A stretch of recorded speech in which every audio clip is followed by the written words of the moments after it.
السلام علیکم ورحمۃ اللہ وبرکاتہ۔ دوستوں، میں امید کرتا ہوں کہ آپ لوگ خیریت سے ہوں گے۔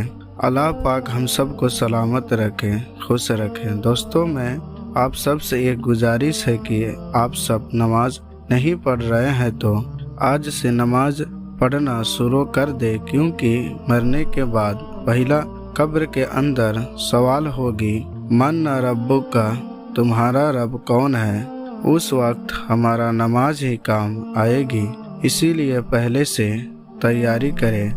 چلیے شروع کرتے ہیں۔ بسم اللہ الرحمن الرحیم۔ باب 26۔ ایک بات سننے کے بعد سمجھنے کے لیے دوبارہ اسی کو پوچھنا۔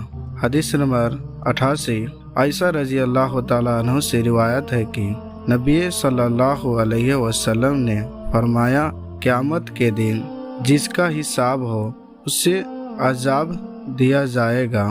اس پر عائشہ رضی اللہ تعالیٰ عنہ نے عرض کیا کہ اللہ تعالیٰ تو فرماتا ہے اس کا حساب آسانی سے لیا جائے گا۔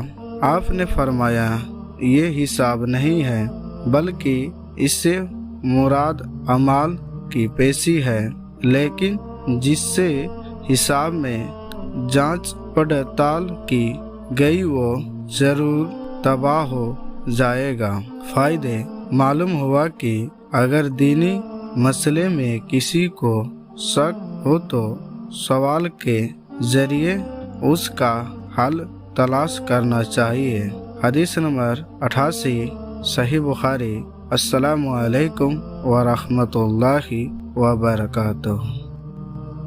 اللهم صل على محمد وعلى آل محمد كما صليت على إبراهيم وعلى آل إبراهيم إنك حميد مجيد۔ اللهم بارك على محمد وعلى آل محمد كما باركت على إبراهيم وعلى آل إبراهيم إنك حميد